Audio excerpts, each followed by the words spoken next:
Bueno, buenas tardes, bienvenidas, bienvenidos a esta cuarta jornada de la primera feria jurídica que tenemos acá en las instalaciones del DENIT. Es un gusto para nosotros recibirlos y vamos a seguir con el programa del día. En este momento vamos a comentar el texto de La cultura del doctor Jaime Jiménez Cuanalo. Nos van a acompañar también dos excelentes comentaristas, así que para no extender más voy a leer la semblanza del doctor Jaime y posteriormente le daremos la palabra para su intervención y al concluir presentaré a nuestros comentaristas. Bueno, el doctor Jaime Jiménez Cuanalo es doctor en artes por la Universidad de Guanajuato. Se graduó con mención honorífica de tesis laureada por su trabajo en metodología científica para la investigación en arte. En 2011 se graduó como magíster en educación por la UABC con una tesis sobre diseño curricular para la educación artística a nivel profesional, y también es abogado por esta casa de estudios, bienvenida al alma mater, con una tesis sobre procedimiento legislativo, y también es licenciado en artes visuales. Actualmente es profesor e investigador en teoría y semiología del arte en la ESAF. Ha publicado libros sobre el estudio científico del arte y la teoría del arte, así como sobre metodología, semiología y artículos sobre educación, derecho y teoría del arte. Bienvenido, lo escuchamos, gracias. Ok, ¿qué tal? ¿Cómo están? Entonces la dinámica es que yo platico sobre la obra primero y luego los comentaristas comentan. Bueno, pues muy buenas tardes a todo el mundo, aquí y en el mundo virtual. Lo primero que tengo que decir es que trabajar sobre la investigación científica del arte y la cultura aquí en Baja California tiene sus bemoles, sus altibajos. Nosotros tenemos el grave problema de que no somos locales o provincianos, o no sé cómo decirlo, si no investigamos puras cosas específicamente sobre la frontera de Tijuana, y eso es lo que se espera mucho de uno como investigador, ¿no? Cuando estás en el noroeste del país, se supone que ese es el único tema que podemos abordar. Nosotros abordamos temas mucho más universales, y eso nos ha hecho un poquito difícil concurrir al mercado de las ideas nacional, ¿no? También tengo que decir que nosotros estamos desarrollando la investigación científica y la metodología específicamente para investigación científica sobre arte y cultura, pues ya desde hace más de 2 décadas, y formalmente pues dos décadas aquí en Tijuana. Aquí se propuso una ciencia para estudiar el arte, aquí se propuso la metodología, se formalizó en Guanajuato en mi tesis doctoral, pero es un producto local, ¿no? Que es importante decirlo. Ahora bien, yo estudié Derecho en la UNAM. Probablemente hay gente en el internet de mi generación viéndonos en este momento, pero me he dedicado mayormente al arte y a la investigación sobre arte. Lo curioso es que tratando de descubrir una teoría que respondiera qué es el arte, cómo funciona y para qué sirve, me tropecé que esa respuesta tenía intersecciones importantes con otras disciplinas, una de ellas siendo el derecho y lo que sería la teoría del Estado. Y de ahí viene la razón para que yo escribiera este libro. El postulado básico de este libro es que somos cultura. No tenemos cultura, no podemos preguntar para qué nos sirve la cultura, porque somos cultura en la misma medida en que somos cuerpos, ¿sí? Cuando cada uno de ustedes piensa que existe, dice yo sé que existo, mayormente los que estamos aquí lo pensamos en español. Y ese es un lenguaje que nosotros no inventamos, lo recibimos de nuestra cultura. Lo que es más, en mi caso yo pienso en español, pues tijuano, ¿no? Yo no pienso en español de Mérida, ni menos de Colombia. Yo pienso en español tijuano, así sé que existo. Cuando digo yo soy Jaime, me lo digo a mí mismo, mi voz interior, en ese español tijuano que yo recibí de mi cultura. Para saber qué soy o quién soy, me defino a través de mi cultura. No puedo saber que existo si no tengo cultura. Nuestros estudios han sido muy profundos en la cuestión de la percepción-emoción y hemos ido descubriendo con los avances de la neurociencia que ciertamente tu cuerpo le da información al cerebro sobre el mundo y tus emociones responden a esa información, pero para eso no necesitas ni siquiera estar consciente.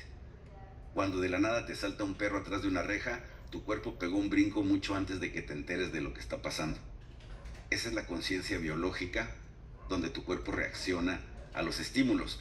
Pero cuando te enteras de que brincaste y de que había un perro y de que pasó algo, estamos hablando de tu mente, y tu mente es una construcción semiológica enteramente tomada de tu cultura.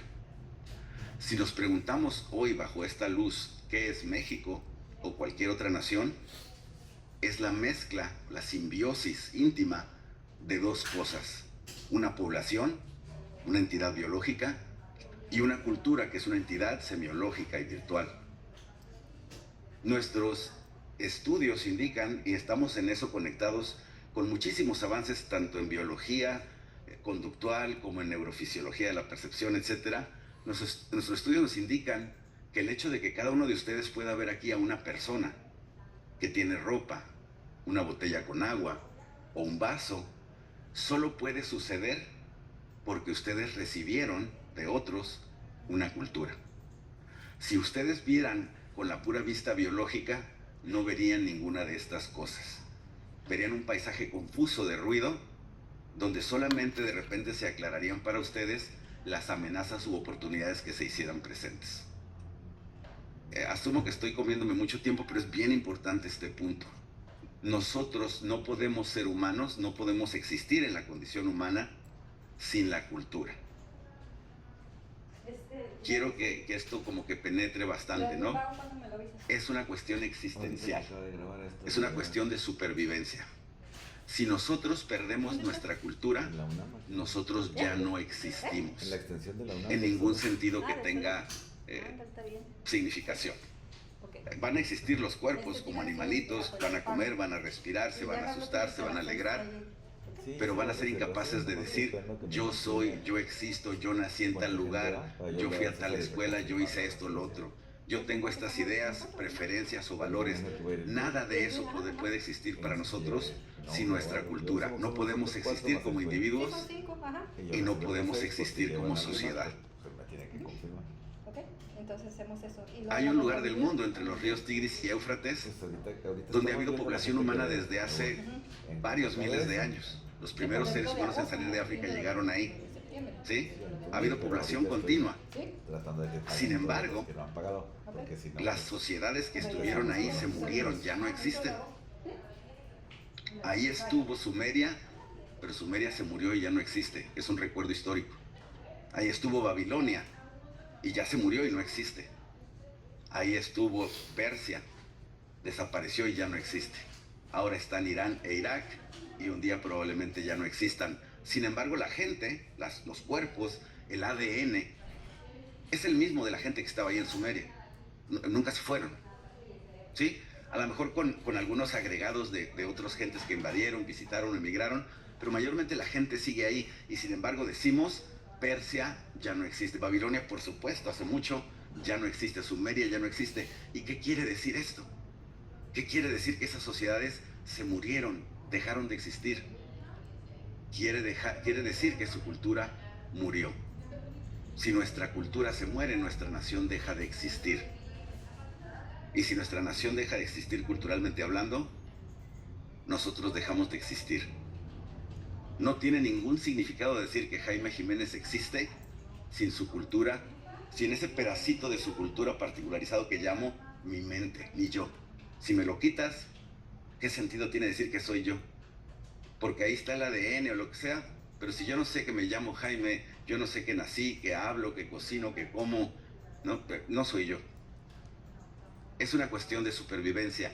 Desafortunadamente, y esto es otro de los puntos importantes de este texto, todas las estructuras que tienen significado, todas las estructuras semiológicas, sean físicas o virtuales, sufren bajo una ley que se llama ley de pérdida-resolución. Cada vez que se reproducen, se gastan. Cada vez que la mamá o el papá enseña su cultura a un hijo o hija, esa cultura pierde algo.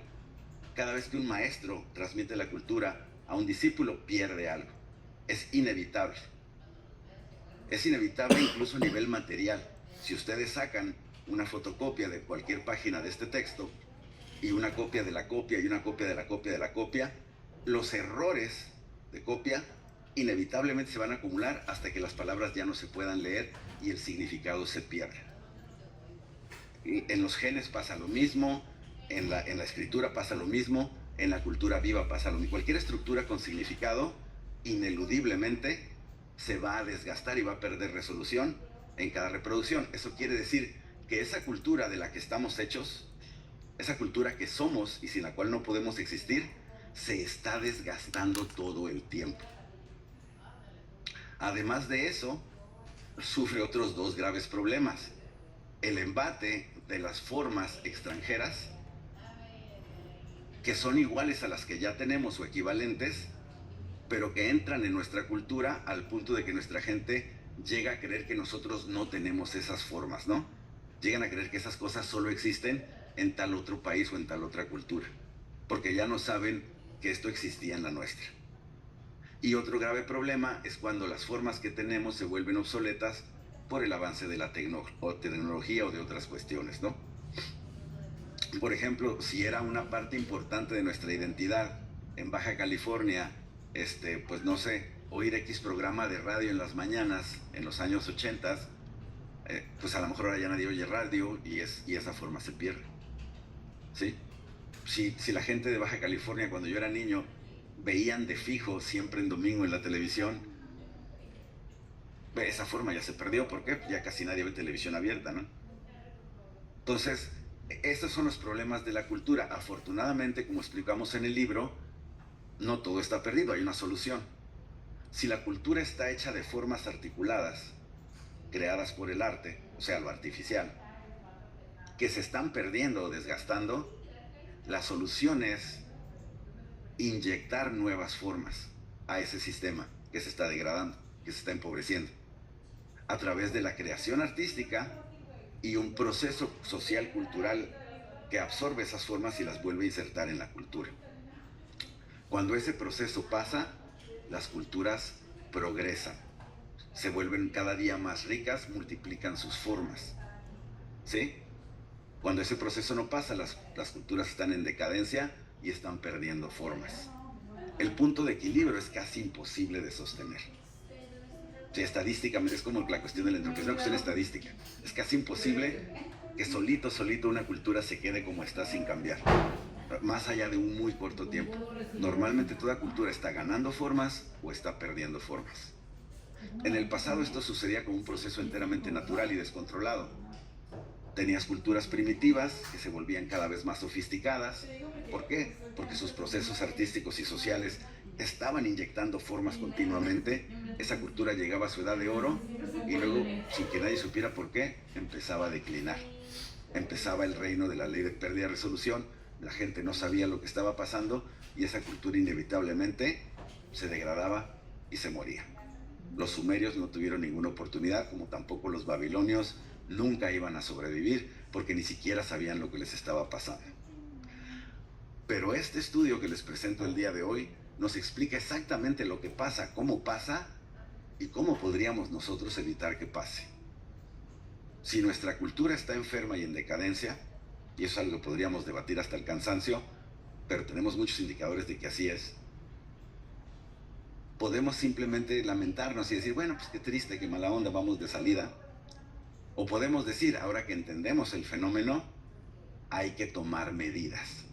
Hay que implementar políticas culturales correctamente definidas, científicamente definidas, que detengan esa caída, esa pérdida de resolución de nuestra cultura y la reviertan. Y nos permitan vivir más allá de nuestro ciclo natural. Eso es lo que hace la ciencia, comprende los fenómenos y una vez que los comprendes, los puedes intervenir en tu favor.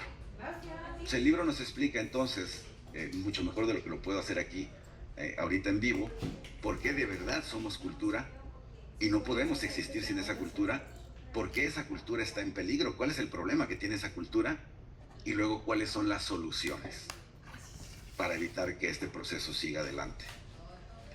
Más allá de eso, estando en el contexto de lo jurídico, deslinda los conceptos de lo público y lo privado y nos dice, respecto de este problema de la cultura, cuáles son los aspectos públicos que corresponden a las políticas del Estado, federal, estatal o municipal.